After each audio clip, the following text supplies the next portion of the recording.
Witamy wszystkich w kolejnym odcinku Humanisty na emigracji. Dzisiaj będziemy razem z Daimonem omawiali dzieło Ayn Rand, Źródło. Tutaj mamy niemały dylemat, czy to umieścić pod rubryką, czy w playliście literatura, czy też w playliście filozofia.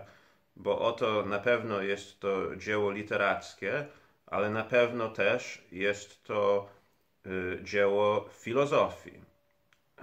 I to wedle opinii autora, czy autorki w tym wypadku. Ayn Rand napisała tę książkę, to znaczy książka została wydana w 1943 roku. Należy do jednej z najpopularniejszych książek w Stanach Zjednoczonych pod względem liczby sprzedanych egzemplarzy. Podobno dorównuje Biblii pod względem liczby sprzedanych egzemplarzy.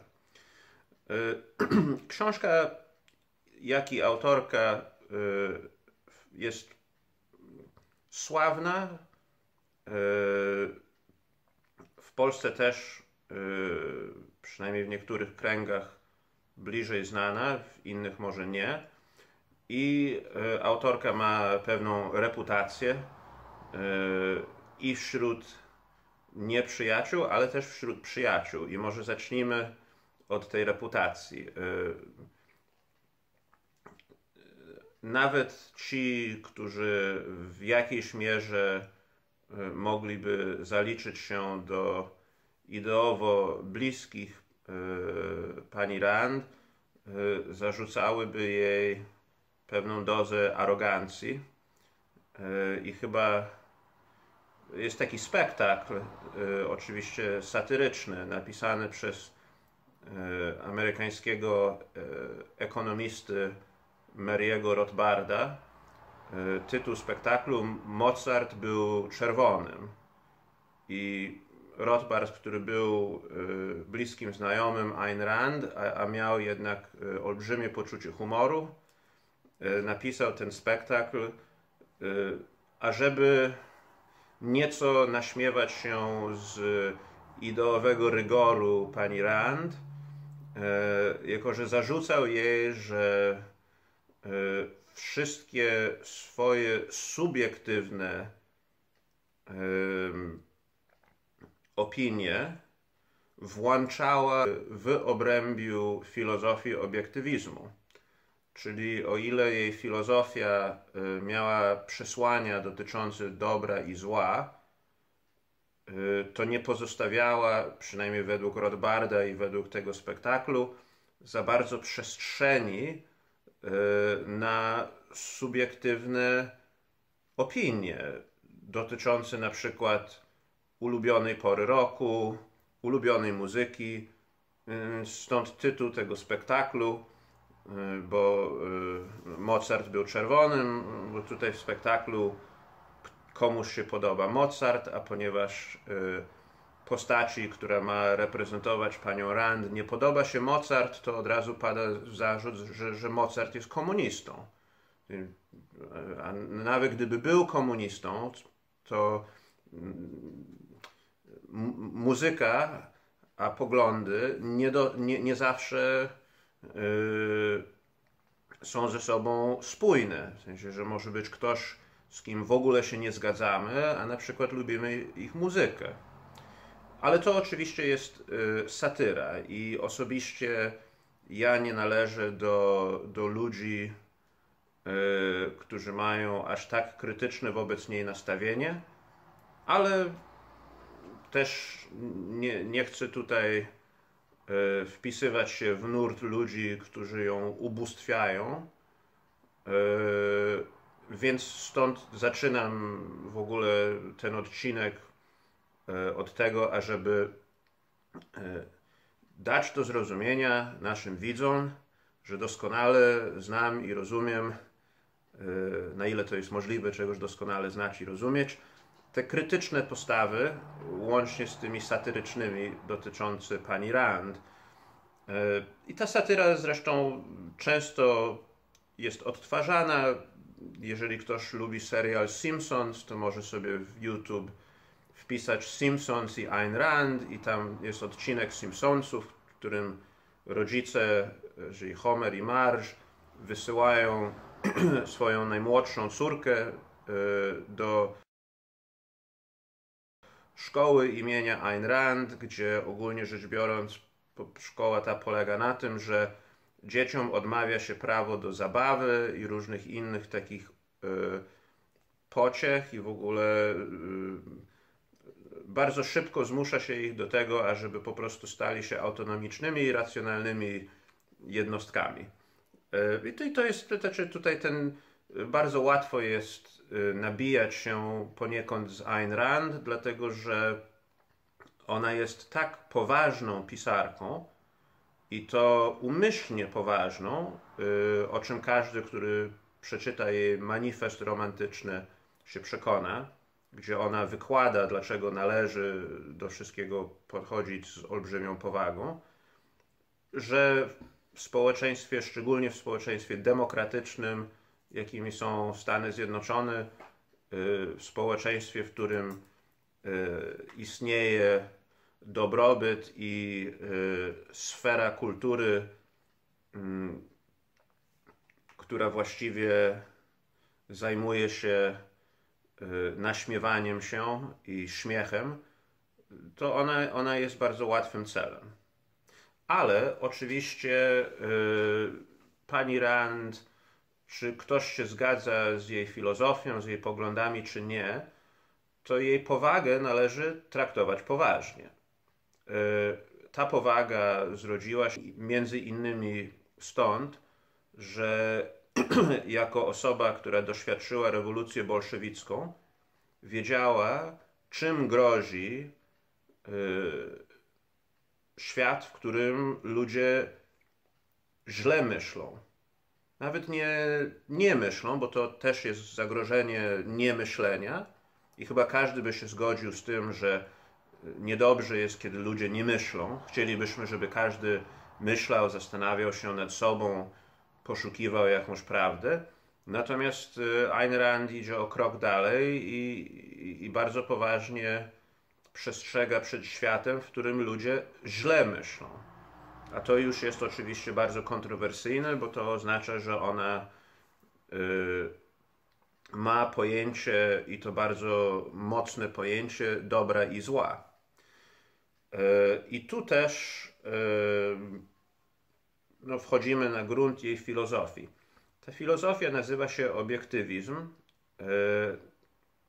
Po części można sądzić, że obiektywizm jest po prostu próbą uniwersalnego ujęcia kwestii, którymi się zajmuje filozofia, ale też jeżeli spojrzymy na historię tego słowa, to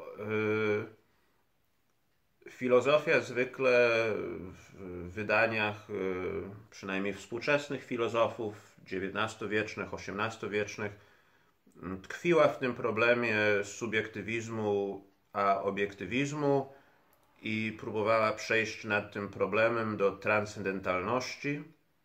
Ayn Rand oczywiście, jak sama nazwa jej filozofii wskazuje, odrzuca subiektywizm jako, że jest relatywny i subiektywny, czyli z definicji nie może być prawdą uniwersalną. Odrzuca też transcendentalizm jako jej alternatywę, czyniąc zarzut transcendentalizmowi i wszystkiemu, co pod transcendentalizmem można zmieścić czy umieścić, łącznie z mistycyzmem i z religią, czyni zarzut temu wszystkiemu taki, że ponieważ jest to nie do poznania poprzez rozum i definiowalny wyłącznie w kategoriach negatywnych, to znaczy na przykład czy mówimy o Bogu, czy też mówimy o jakichkolwiek pojęciach transcendencji, to zawsze definiujemy je poprzez to, czym one nie są. bo siłą rzeczy nie jesteśmy w stanie zdefiniować je w kategoriach pozytywnych, bo ich nie poznajemy, nie jesteśmy w stanie je poznać. Ayn Rand zatem odrzuca to z tego prostego powodu, że to, co jest nieznane, nie może być podstawą moralności, czy też filozofii, czy mądrości, czy wiedzy. Więc zostaje obiektywizm, którą ona rozwija i zresztą jej następcy intelektualni,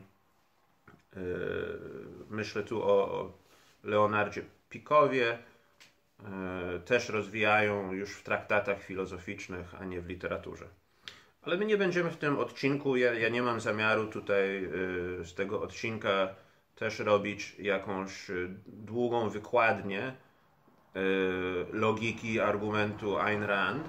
I ktoś mógłby mi zarzucić, że dlaczego nie, przecież zrobiliśmy to i to jeszcze w 3 odcinkach dla Hegla. Nie mówię, że nigdy tego nie zrobię, nie mówię, że nigdy tym się nie zajmiemy, ale źródło, czyli przypominam książka, którą się zajmujemy, nie jest wykładnią filozoficzną, lecz jest literackim obrazem archetypów ludzkich mających przedstawiać filozofię Ayn Rand. Co do tych archetypów, to stanowią one tytuły 4 części tej książki. Część pierwsza Peter Keating, część druga Ellsworth Toohey, część trzecia Gail Wynand i część 4 Howard Roark. I te imiona i nazwiska to są postacie w tej książce i pod tymi postaciami Ayn Rand prezentuje pewną metaforę swojej filozofii. Więc przejrzymy się tym postaciom po prostu. Pierwsza postać to jest Peter Keating. I Peter Keating to jest ktoś, kto z pozoru działa wyłącznie na swoją korzyść. I to jest bardzo ważna postać, dlatego że jest pewna powszechna wizja egoizmu, która zakłada, że działanie na swojej korzyści polega na tym, że osoba robi to, co wydaje jej się korzystne. To jest subiektywizm wartościowania. Zresztą ta teoria jest podstawą wszelkiej ekonomii. Ekonomia nie wartościuje, nie twierdzi, czy ktoś wybiera dobrze, czy źle, tylko analizuje, jak dochodzi do działań i wyborów ludzkich. Ayn Rand nie bardzo interesuje tego typu rozważania. Ona pod tym względem wpisuje się w klasykę filozofii. Zresztą sama, choć mówiła o swojej filozofii, że jest w pełni unikatowa i w pełni nowatorska, to sama też przyznawała, że jeżeli już komukolwiek jest dłużna, to Arystotelesowi. I Peter Keating jest ważną postacią, która ma służyć za obraz człowieka, który działając pozornie na swoją korzyść, robi sobie olbrzymią krzywdę. Bo on nie przemyślał, co to tak naprawdę korzyść. Dla niego korzyść to uznanie w oczach społeczeństwa, a szczególnie uznanie wśród elit społecznych. To sukces w biznesie definiowany przede wszystkim jako zarabianie i pozyskiwanie władzy i wpływów. I Keating wydaje się być wręcz uosobnieniem amerykańskiego snu, bo oto zdolny młody człowiek, który podbija świat architektury, śmiałym i pewnym krokiem wchodzi w ten przemysł, jaką jest architektura, i awansuje, zyska sobie zaufanie i szacunek znaczących osób, ale na koniec okazuje się, że jego życie jest próżne, puste, czyli właściwie tutaj śmierć komiwojażera Artura Millera. To jest sztuka. Arthur Miller to jest jeden z sławniejszych pisarzy amerykańskich i to jest taka klasyczna klasyka gatunku. To można powiedzieć, że to są nie wiem, dziady, wersja amerykańska, bo bohater tej książki, czy właściwie bohaterowie tej książki właśnie gonią za tym snem amerykańskim: sukces, pieniądze, wpływy, uznanie, i to się bardzo marnie i próżno dla nich kończy. Takie nieszczęście materializmu, byśmy powiedzieli. Ayn Rand by tak nie powiedziała, ale jest pewna tutaj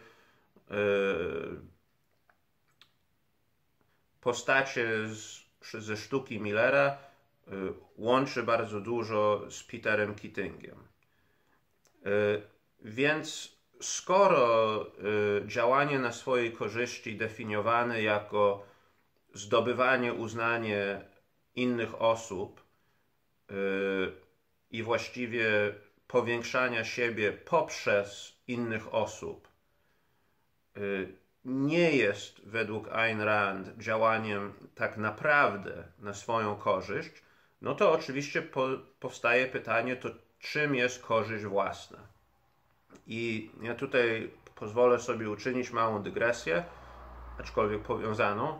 Ayn Rand napisała dwie duże dzieła. Źródło to jedno, drugie to jest Atlas Shrugged.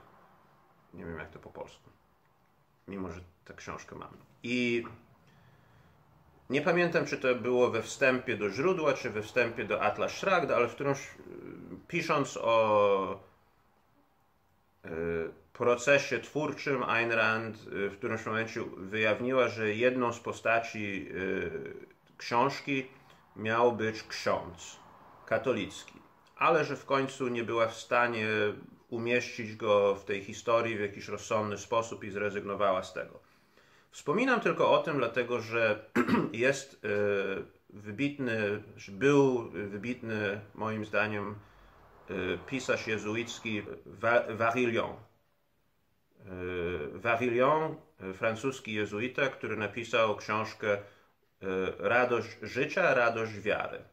I w tej książce między innymi, i to było bardzo ciekawe z uwagi właśnie na filozofię obiektywizmu Ayn Rand, Varillon opisywał, jak to wiara chrześcijańska polega na porzucaniu fałszywej osobowości człowieka i stanie się prawdziwym sobą. I oczywiście Ayn Rand w żadnym wypadku by nie zgodziła się z Varillonem, że droga do stawania się prawdziwym sobą wiedzie poprzez wiarę, czy to chrześcijańską, czy jakąkolwiek inną, ale na pewno zgodziłaby się, iż istnieje różnica pomiędzy sobą w takim sensie, że ja jestem otwartą wrotą, poprzez którą przechodzą emocje, namiętności i wpływy zewnętrzne. Ja jestem jakby cząsteczką, która w tym wszechświecie jest obijana ze ściany do ściany, a sobą jako byt autonomiczny, racjonalny i świadomy. Peter Keating jest właśnie na swoje nieszczęście tą cząsteczką. I ta cząsteczka myśli nawet, że podąża w dobrym kierunku, bo w którymś momencie dużo się dzieje w jego życiu, dużo się dzieje w życiu. Myślę, że on nawet nie myśli, tylko ma przekonanie, pewność. Tak. I tutaj warto też wspomnieć jego mamusię, która go w tym bardzo utwierdza. O tak, tak. Mamusia jest tutaj, uważam, kluczowa. Jest spora szansa, że jakby było inne zaplecze mamusi, to mogłoby go w którymś momencie coś oświecić, bo my widzimy takie przebłyski u niego, zastanowienia. Ale tutaj matka w kolejnym nowym futrze.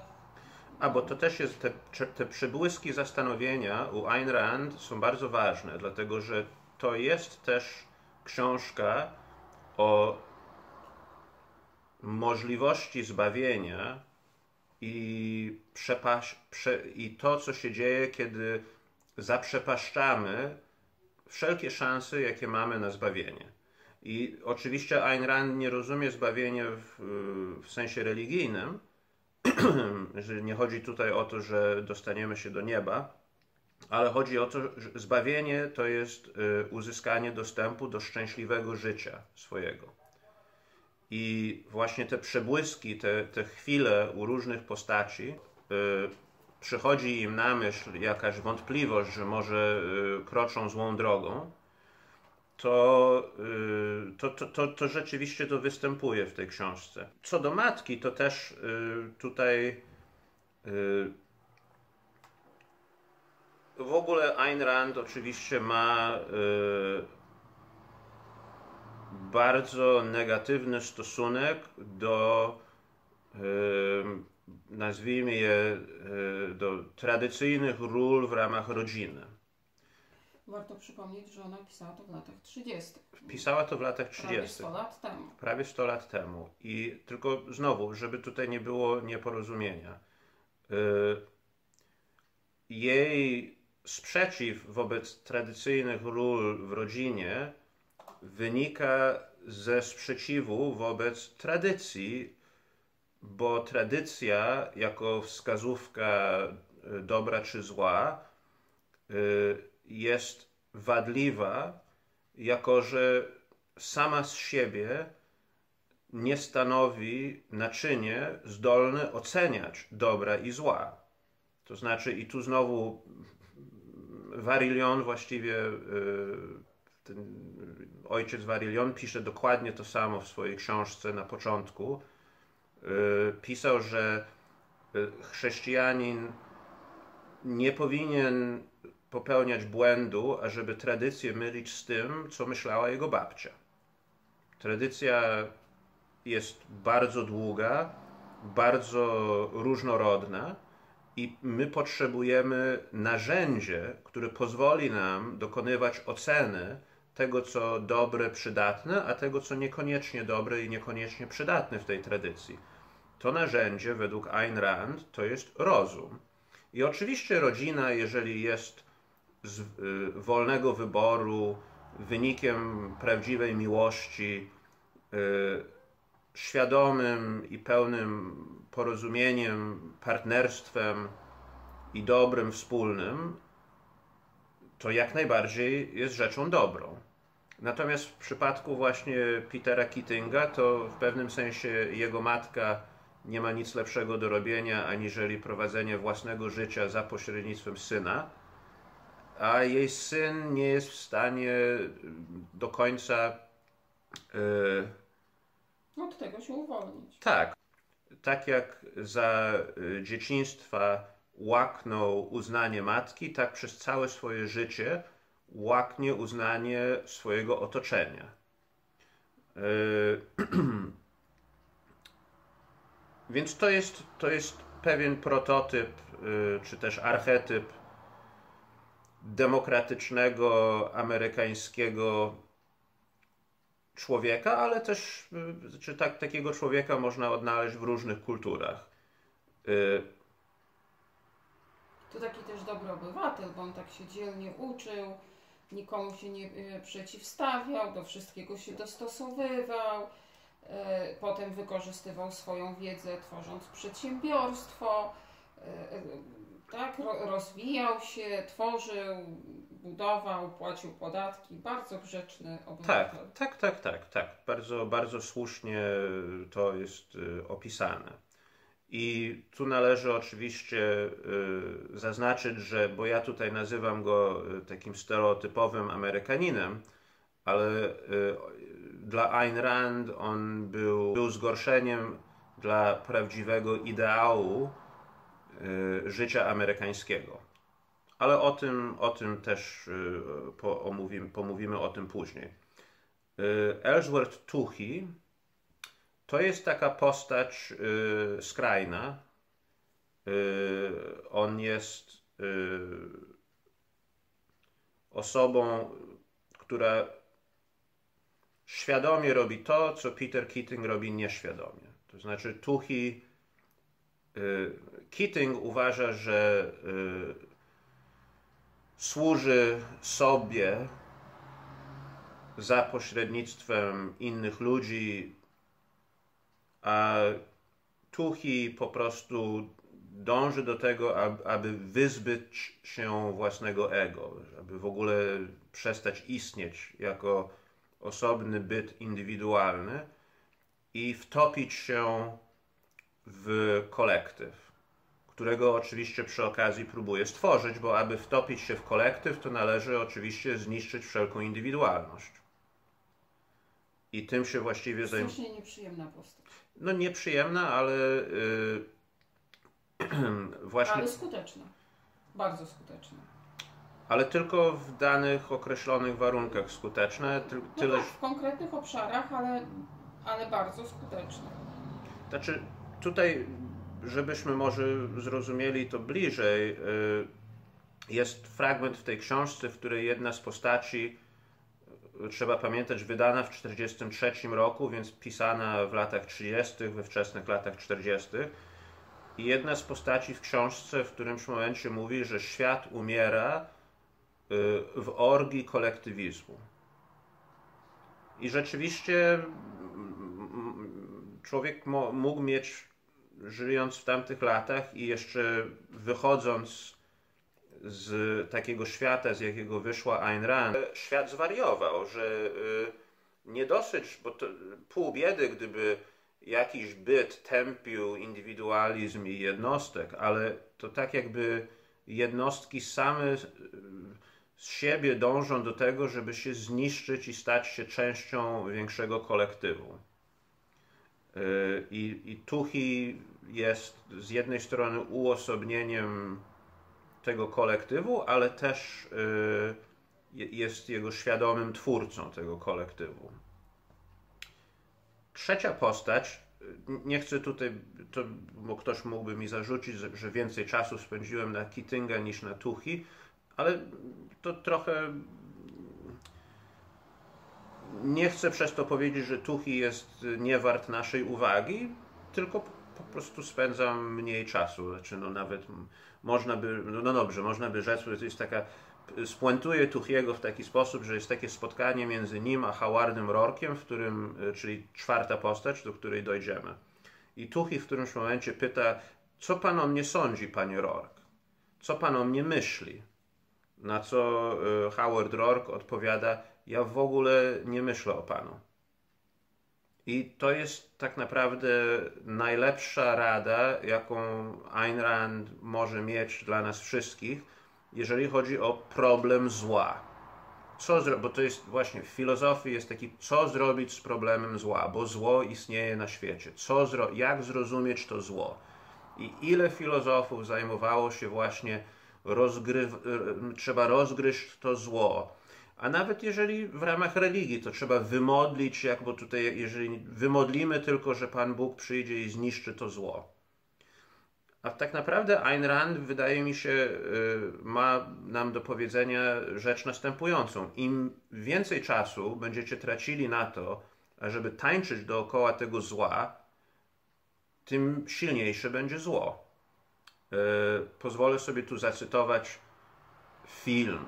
To jest chyba precedens, bo do tej pory cytuję tylko książek, zacytuję tu film. Kino noir, ale współczesne, z Nicolasem Cage'em, 8 mm. I tam jest taka scena, w której jeden z bohaterów mówi do Nicolasa Cage'a, kiedy tańczysz z diabłem, to tobie się wydaje, że ty z tym diabłem tańczysz, a tak naprawdę to diabeł z tobą tańczy. I to jest taka przestroga, żeby nie wchodzić za bardzo w ten świat. I Ayn Rand, jako że jest ekstremalna i radykalna, nie poprzestaje na tym, żeby nam powiedzieć, żebyśmy za bardzo ze złem się nie zadawali, tylko po prostu mamy zupełnie się nim nie zajmować. Więc się nie będziemy dalej nim zajmować. Trzecia postać, Gail Wynand. Postać nietzscheańska. Tragiczna. Poza Arystotelesem Ayn Rand uznała też, że ma drobny dług wobec Nietzsche. I Gail Wynand miał być takim archetypem nietzscheańskiego nadczłowieka. Niby on tutaj właśnie nie zalicza się do tego plebsu, a wręcz zarządza czy rządzi tym plebsem za pośrednictwem swojej gazety. Jest ponad dobrem i złem. To on kreuje wartości, jakimi żyje ludzkość, albo przynajmniej Ameryka, albo przynajmniej Nowy Jork. I no taką sobie dał rolę, że przy pomocy ówczesnych mediów, czyli gazet, będzie decydował o tym, o czym ludzie będą myśleć i w jaki sposób. Tak? Tylko że wpisał się w rolę pana, a odkrywa, że definicją pana jest, że pan jest niewolnikiem niewolników. W pewnym sensie.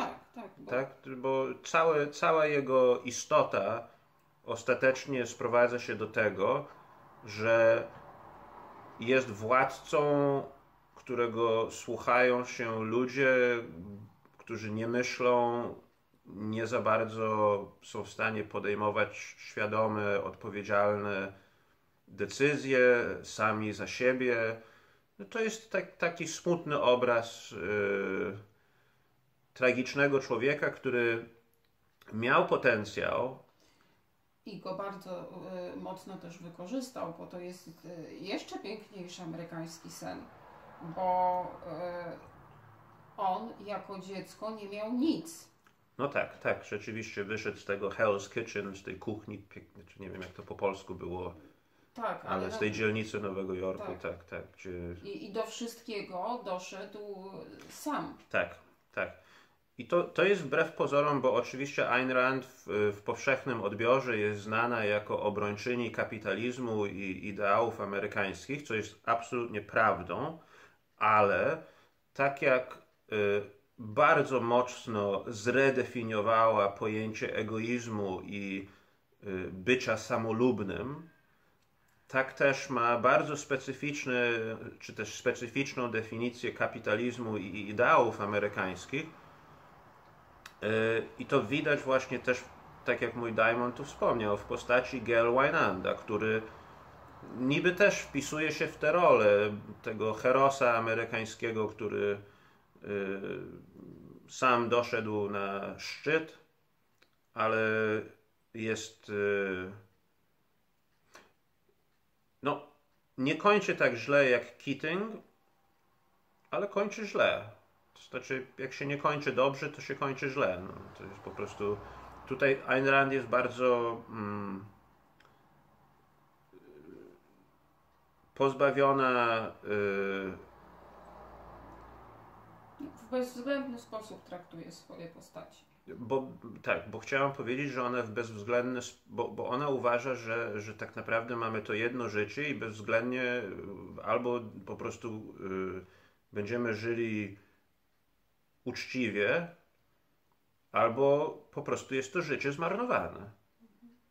Bo oczywiście zdarzają się wypadki, ktoś zachoruje, los jest okrutny, komuś się nie udaje, mamy marzenia, zostają one jakoś zaprzepaszczone, rozbite. To tutaj Rand nie udaje, że wystarczy pomyśleć, a się stanie. Natomiast na pewno jest to książka, z tej książki bije ponaglanie. Takie że to po prostu wszystko albo nic, a nie, że poczekam.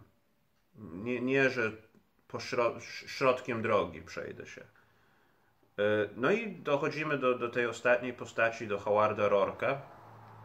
Howard Rourke jest oczywiście archetypem ideału człowieka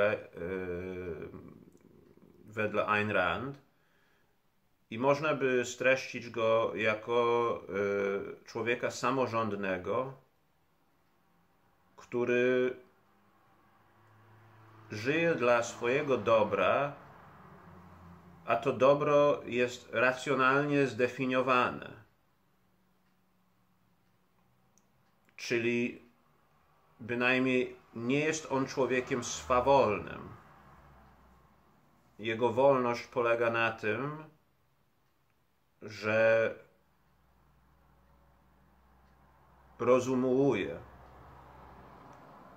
że myśli zanim robi, można by powiedzieć. I że chce te rzeczy,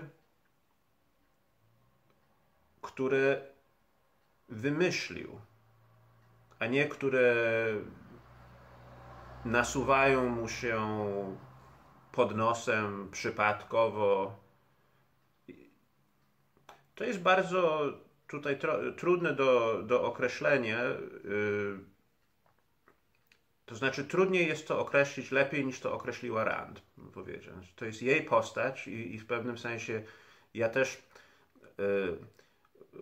czuję większą wolność w interpretowaniu innych filozofów niż Ayn Rand, dlatego że ona, każdy, który poznał jej twórczość, wie, że ona nienawidziła, jeżeli się błędnie zinterpretowało jej twórczość.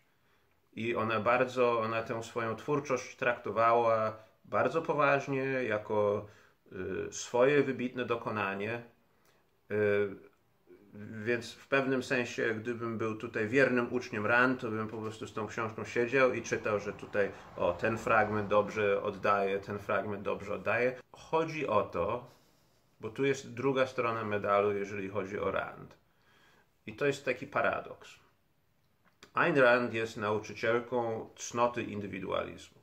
To można, myślę, śmiało o niej powiedzieć. Natomiast ponieważ miała ona tak charyzmatyczną osobowość, to ci, którzy szli za nią, paradoksalnie bardzo często wyzbywali się swojej indywidualności.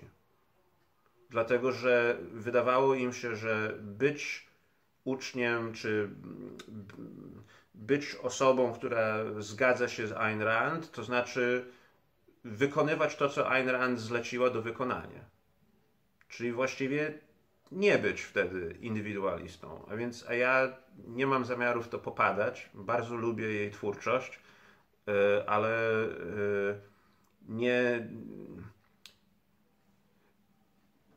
nie czuję się zobowiązany do tego, żeby zwolnić się z własnego myślenia i wydaje mi się, że jeżeli rzeczywiście ona miała czegoś nam do przekazania, to między innymi właśnie tego, ażeby obstawać przy swoim.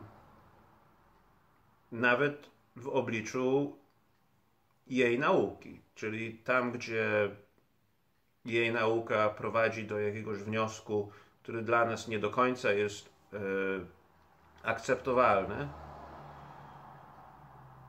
no to trudno. Po prostu każdy musi obstawać przy swoim. Na zakończenie to chciałbym powiedzieć coś o romantyzmie w wydaniu Ayn Rand. To znaczy, źródło jest na pewno literaturą romantyczną. Jest to powieść romantyczna.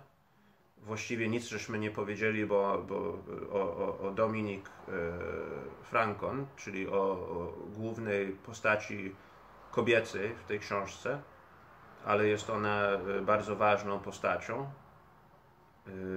Ale to może dobrze, że nic nie powiedzieliśmy, to zostawiamy czegoś, co nasi widzowie mogą odkryć. Natomiast jeżeli chodzi o romantyzm, to rzeczywiście to, co się często słyszy, że w którymś momencie odpowiedzialny człowiek musi porzucić romantyczne ideały i dostosowywać się do istniejącej rzeczywistości, a żeby mu się w życiu powiodło, udało i było normalnie, to Ayn Rand absolutnie, kompletnie i to młotkiem rozwala w ogóle to. To znaczy nie. No tak, i ten czwarty bohater, o którym możemy powiedzieć, że jest twórcą niezależnym, w sensie tworzy niezależnie od opinii innych to, co chce stworzyć. Tak. I przez większość czasu w związku z tym jest twórcą pomijanym, tak? No bo... Mówiąc łagodnie. Tak. Aczkolwiek, i tu też bardzo ważne, Ayn Rand podkreśla, że świat stoi takimi twórcami. Tak. I to jest ten paradoks, że służąc samemu sobie, dążąc do własnego szczęścia, nie dosyć, że nikogo nie krzywdzi, to jeszcze wszystkim służy tak naprawdę. To jest może ten tragiczny element. Natomiast tutaj ten promień idealizmu jest bardzo mocny u Ayn Rand i wyjątkowo mocny pozostał do końca jej życia. Co trzeba jej przyznać, że do końca życia była tak samo idealistyczna i tak samo oddana romantycznym ideałom jak w młodości. I oczywiście ona uważała, że ta droga, którą ona podąża, jest prawdziwą amerykańską drogą. To znaczy jakby miała pewien ideał Ameryki, którego wyznawała, który rzeczywiście kończył się, kiedy ona przybyła do Stanów Zjednoczonych i ona była świadkiem, jak ten ideał z jej punktu widzenia coraz bardziej upada i tu rozczaruje wszystkich, którzy się interesują tą tematyką i sądzą, że na przykład pani Rand się cieszyła, że Ronald Reagan został prezydentem. Nie cieszyła się, bardzo go nie lubiła.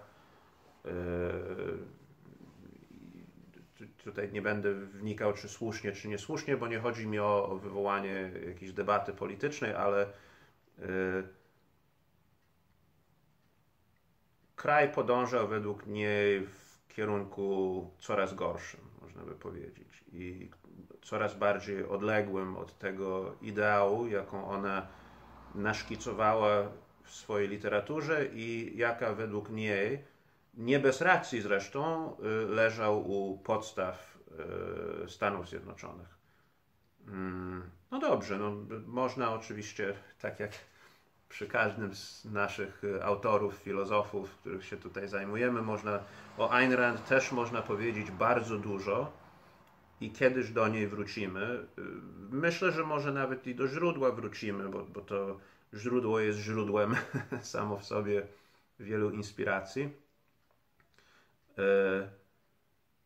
Zakończę tylko tym, że mam nadzieję, że też moje porównanie pani Rand z ojcem Varillionem nie uraziły za bardzo ani wielbicieli Ayn Rand, ani też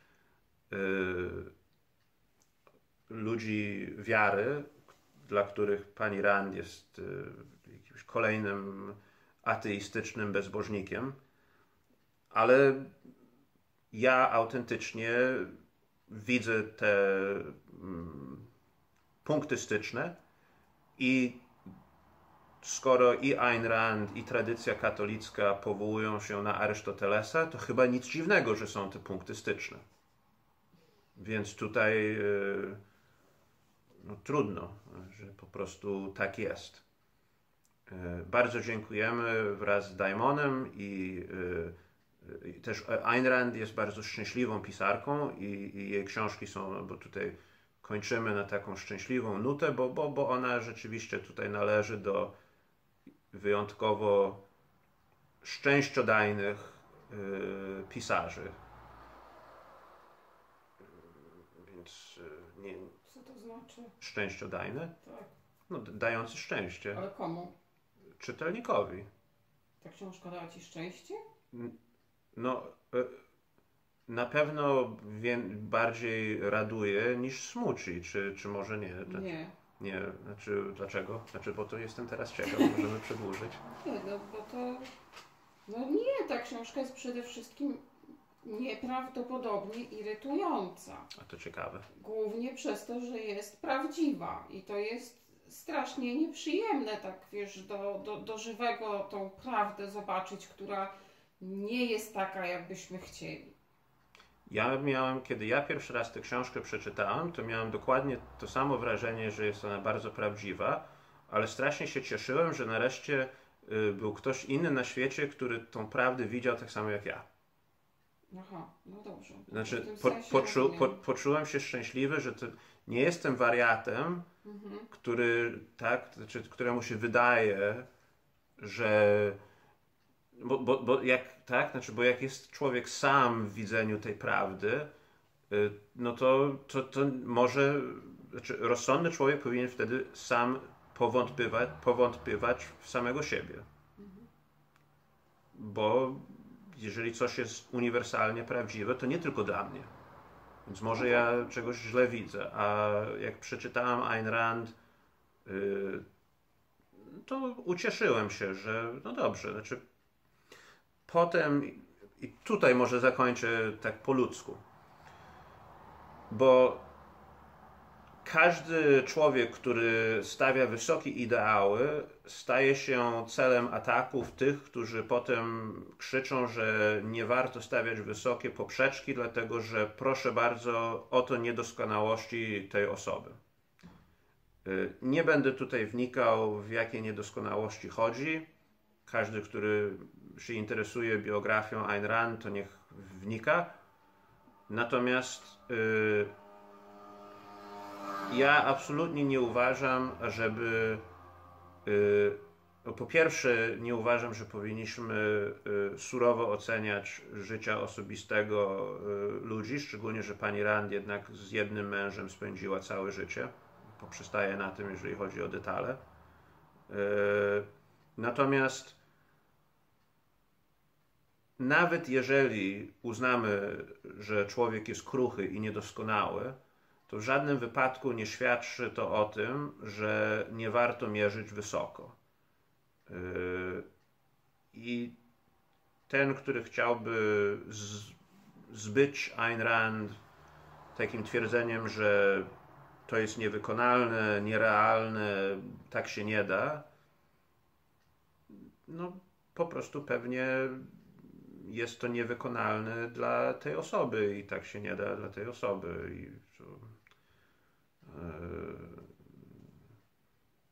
Jak się chodzi na siłownię, to się nie wyznaje takie zasady. Po prostu. No, bez końca można. No dobrze, to bardzo dziękujemy wraz z Daimonem. Aha. Prosimy o łapki w górę. Jak to się... Palce w górę. O lajkow. Tu na dole jest takie coś i proszę nacisnąć ten, a nie ten. Ten to nie, ten tak. I owszem, tu jest Sankt Petersburg, bo Ayn Rand się urodziła w Sankt Petersburg, więc pije z kubka ten kubek pochodzi z Sankt Petersburgu. Przyjechał z Sankt Petersburgu. Burga. Dobrze. Zachęcam do czytania Ayn Rand, zachęcam w ogóle do czytania filozofii i zapraszam. Wiem. Wpiszcie do komentarza, czy ten odcinek należy wrzucić do playlisty filozofia, czy wrzucić do playlisty literatura. Nie obiecuję, że zrobię tak jak chcecie, ale wpiszcie, nie wiem, bo coś trzeba zachęcić do komentowania. No tak. No dobrze. No, z ciekawości, to znaczy ja podejmę jakąś decyzję, ale jeżeli byście w komentarzach... No nie, że podejmiesz jakąś decyzję, tylko zostaw to na tym, żeby ludzie wpisywali. No tak, bo się zastanawiam i chciałbym znać Państwa opinię. Ale trzeba, znaczy jak opublikujemy film, to wrzucimy pod filozofią, bo... Nie, możemy go nigdzie nie wrzucić. Po prostu Ayn Rand i tyle? Tak. Weź jeszcze raz ładnie. Dobrze. Na zakończenie Proszę wpisać w komentarzu. No dobrze, nie, niech zostanie tak jak jest, no.